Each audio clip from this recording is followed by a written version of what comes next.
એકવાર એના અંગ્રેજીના શિક્ષકે એમના ક્લાસરૂમમાં જઈને મેથ્સનો ઘડિયો લખ્યો કે 7 એકા 7, 7 દુ 14, 7 તેરી 21, 7 ચોક 28, 7 પંચા 32, 7 છક 90. એટલે બધા જ વિદ્યાર્થીઓ હસવા માંડ્યા કે આ તો અંગ્રેજીના શિક્ષક છે ને, તો એમને ગણિત ક્યાંથી આવડે. એટલે શિક્ષકે પૂછ્યું કે કેમ, શું થયું, કેમ તમે બધા હસો છો? તો કે સર, તમે આ ખોટું લખ્યું છે.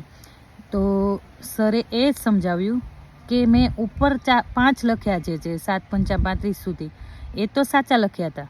તો તમને આ જે છઠ્ઠું લખ્યું એ ખોટું પકડાણું. તો આપણી લાઈફમાં પણ એવું જ હોય છે કે જે ખોટું હોય છે એ આપણને પહેલાં દેખાય છે.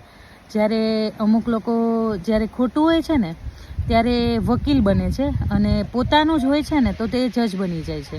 એટલે એવું જ હોય છે કે આપણી લાઈફમાં પણ ક્યારેક ક્યારેક એવું બનતું હોય છે ને કે લોકોને ખોટું પહેલાં દેખાય છે, પણ સાચું નથી દેખાતું, કે સાચું કામ જે કરે છે એ ક્યારેય કોઈને નથી દેખાતું.